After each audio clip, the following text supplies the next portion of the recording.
Boa noite. É com muita alegria que eu, Débora Rosa, me coloco aqui para conversar um pouquinho com vocês sobre a gestão das emoções na educação. Passo a apresentação, de quem sou eu. Eu sou Débora, sou psicóloga, psicanalista, atuo há mais de 20 anos na educação.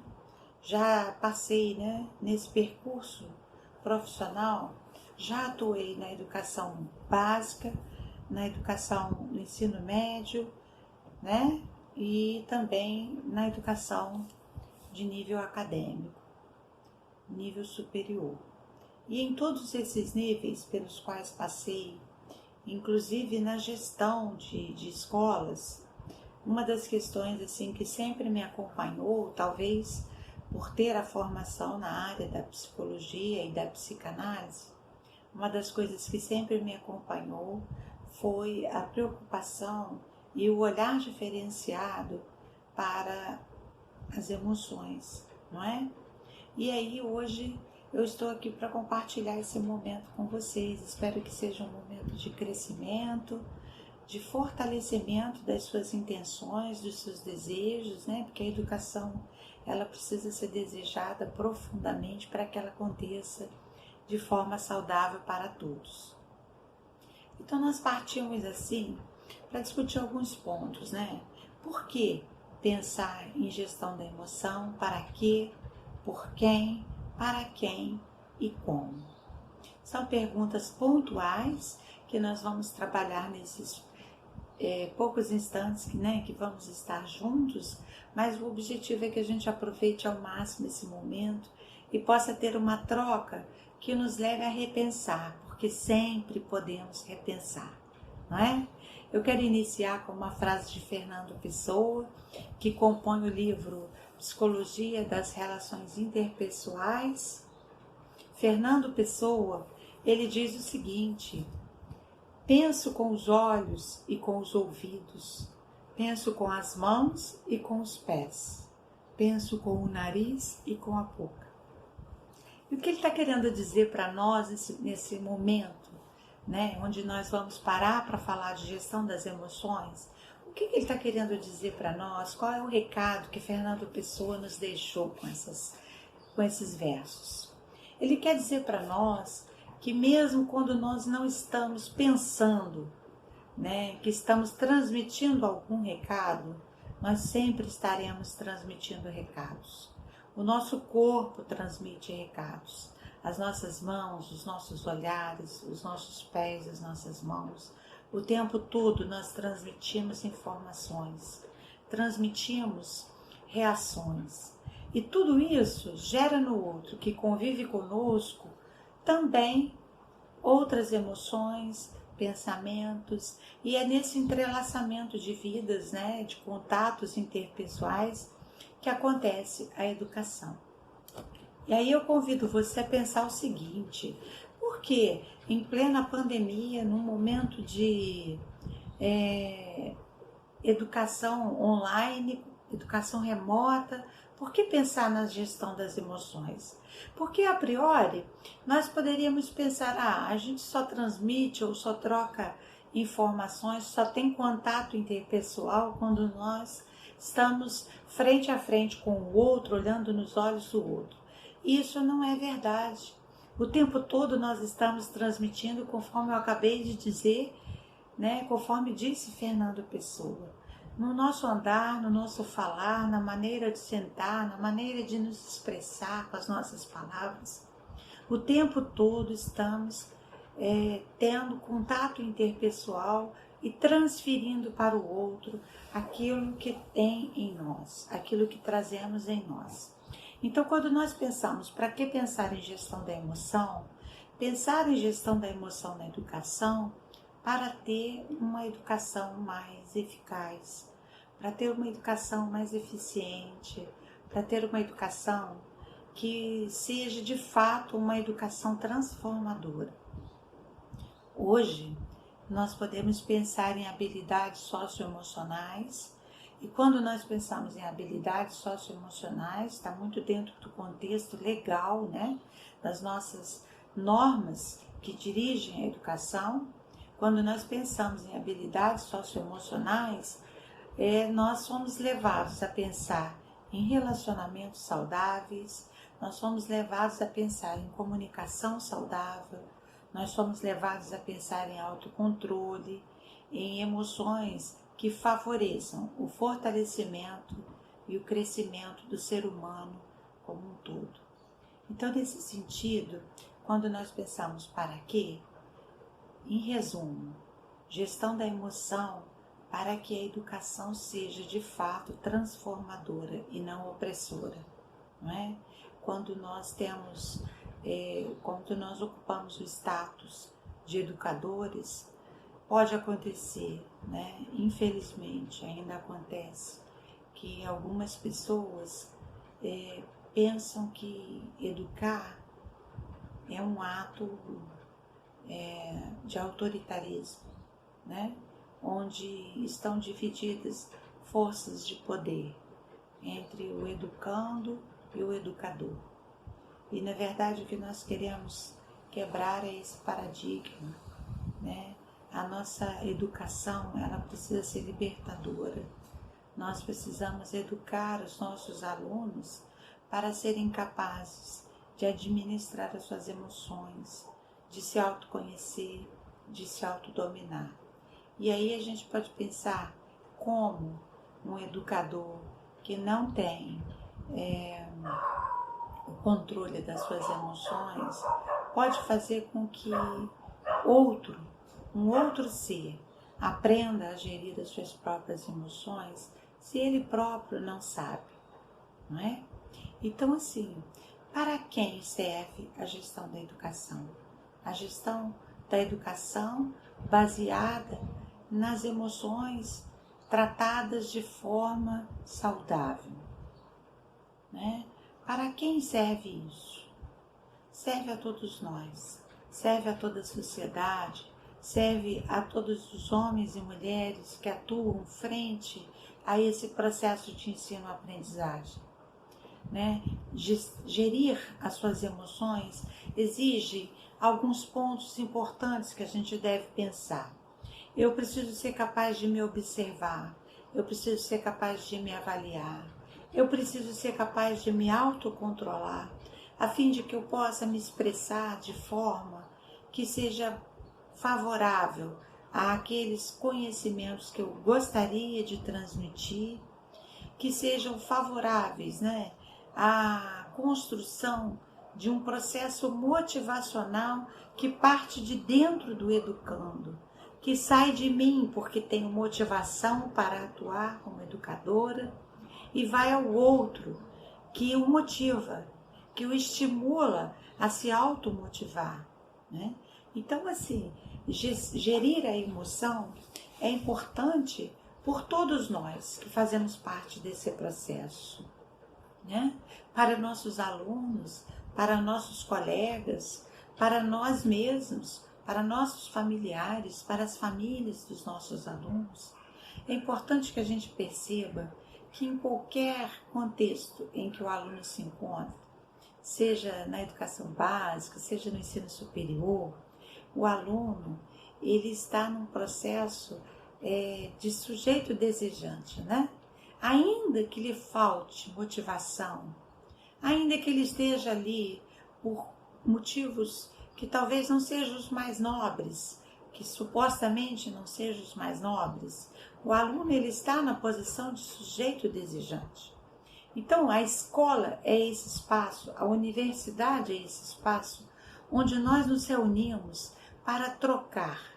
Mas antes de conhecimento, nós trocamos afetos, nós trocamos olhares, nós trocamos palavras, nós trocamos imagens. Imagens que nos constroem e constroem o outro. Então é muito importante que a gente entenda que o espaço da educação sistematizada, né, seja ela esse espaço remoto no qual nós nos encontramos agora, seja ela o espaço da escola em si, o prédio, né, a instituição, ou seja ela a universidade, esse espaço é um espaço fundamental da troca de afetos.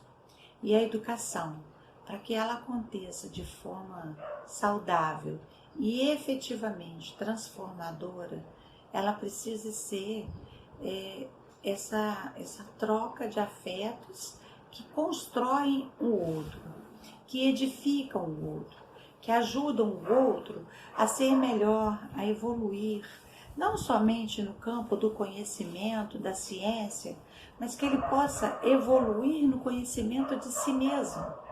E aí é tão importante nós falarmos de gestão da emoção na educação, porque quando nós falamos de educadores que têm capacidade de administrar suas emoções, nós podemos imaginar uma educação libertadora.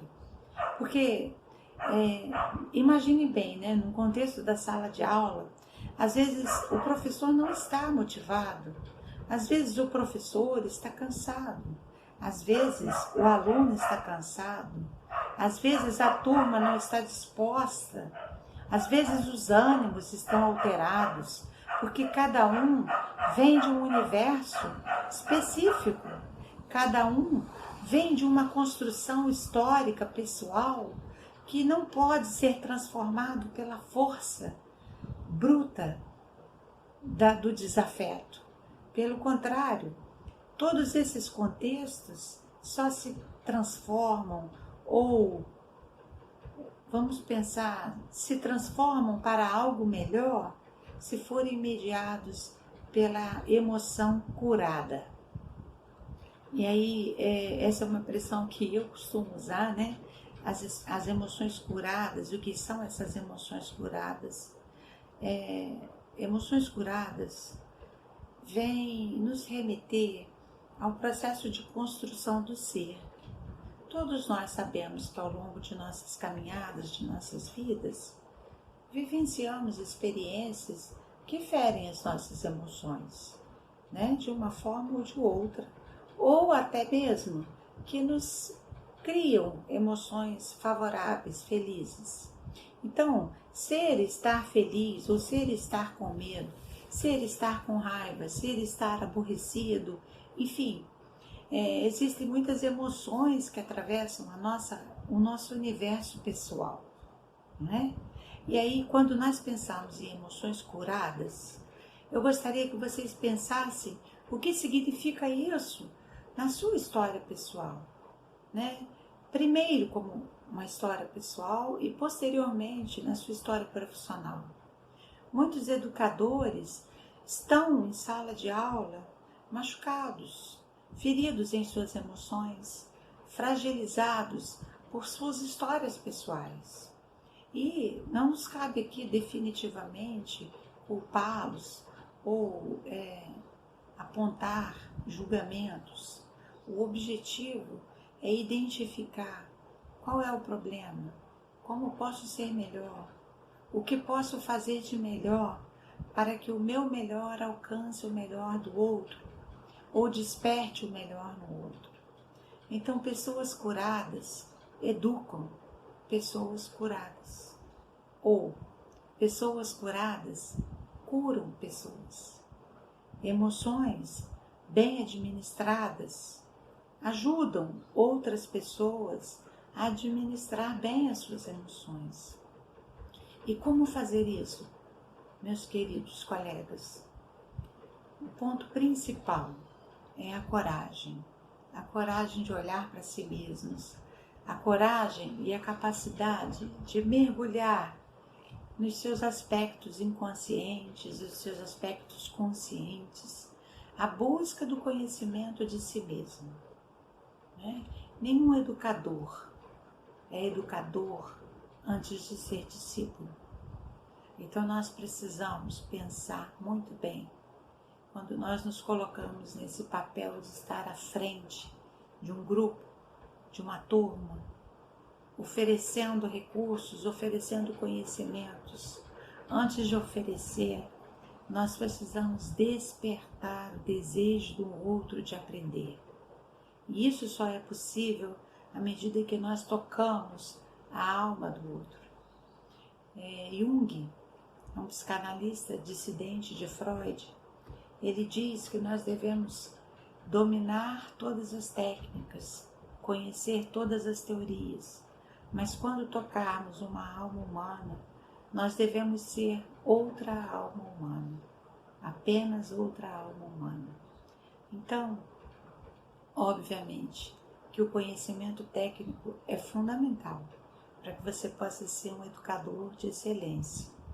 Mas o conhecimento técnico, a competência técnica, sem a competência interpessoal, pode levá-lo a uma experiência de fracasso, de dor, e pode levá-lo a produzir nos seus alunos experiências de fracasso e de dor. E aí eu quero compartilhar com vocês uma história pessoal que eu carrego assim com muito carinho. Numa das turmas do curso de psicologia onde eu trabalhava, certo dia assumi uma turma muito grande, uma disciplina muito difícil, onde muitos já haviam sido reprovados. Então, quando eu cheguei, eles estavam ressabiados, preocupados. Quem é essa que chega para ensinar essa disciplina? E aí, logo ao chegar, eu percebi nos seus olhares, percebi no desconforto deles se sentarem, eu percebi que eles estavam assim, incomodados. E aí eu procurei ser muito afetiva com eles, brinquei, conversei, procurei fazer uma introdução alegre, descontraída com eles, e à medida que esse clima foi sendo produzido, né, eles começaram a ficar mais confortáveis. E aí, quando a turma estava começando a se envolver, a se sentir confortável, me chega um aluno lá no ensino universitário, um aluno, né, já adulto. Ele se sentou bem na primeira fila e começou a me olhar assim, com um olhar desafiador, como quem disse assim: o que você está ensinando não me interessa, eu quero saber até onde você sabe. Um olhar provocativo. E eu captei a mensagem daquele aluno, percebi a intenção dele e fui até ele, passei a mão na cabeça dele e disse assim: seja muito bem-vindo. Eu espero que essa experiência seja uma nova experiência para você. E aí ele me olhou assim, de rabo de olho, como quem diz assim, desconfiado: quem que é essa? O que ela está querendo, né? E aí, assim, o muito interessante é que esse aluno, ele começou, né, durante as próximas aulas, ele faltava, ele chegava atrasado, e eu sempre procurava recebê-lo com carinho, com palavras acolhedoras, mesmo sabendo que o tempo todo ele queria me desafiar. E aí, o desfecho da história, né, é que ele se tornou um dos melhores alunos, extremamente afetivo, cuidadoso, carinhoso. E assim, até hoje, nós temos uma relação de parceria, de amizade e de admiração. Então, o que eu quero finalizar essa fala com vocês é dizendo o seguinte: nós precisamos ter a coragem de buscar o autoconhecimento, de buscar e enfrentar as nossas emoções, os nossos pensamentos, as nossas fragilidades, os nossos medos, para que nós possamos, a partir do nosso autoconhecimento, ajudar os nossos educandos, os nossos alunos, a construírem eles mesmos os seus caminhos a partir da busca do conhecimento deles, não é? Uma verdadeira educação, ela só acontece quando nós nos conhecemos, sabemos onde queremos ir, onde queremos chegar e buscamos um caminho saudável para construir esse processo e para fazer esse percurso, né? Quando assumimos uma turma com várias histórias diferentes e todas elas ímpares, singulares, com suas emoções às vezes curadas e às vezes por curar. E aí, enquanto mestres que já foram discípulos, espera-se de nós que nós saibamos administrar as nossas emoções, ter autocontrole, capacidade de pensar, de observar, de analisar e, sobretudo, né, capacidade de reconhecer que nós não somos perfeitos, que nós erramos sim, podemos exagerar, podemos estar aquém, enfim. Existem muitas questões que nós precisamos avaliar, né? E aí, quando nós temos capacidade de nos autoavaliar, de nos autoconhecer, nós conseguimos administrar as nossas emoções e, a partir daí, conseguimos ajudar o outro a administrar as suas emoções. Eu desejo que esse momento tenha sido um momento de construção para cada um de vocês. Tenha certeza que para mim foi um desafio importante e eu espero ter acrescentado a essa jornada um momento ímpar, né, importante para cada um de vocês. Busquem o seu autoconhecimento, conheçam a si mesmos e aí com certeza vocês produzirão uma educação integral.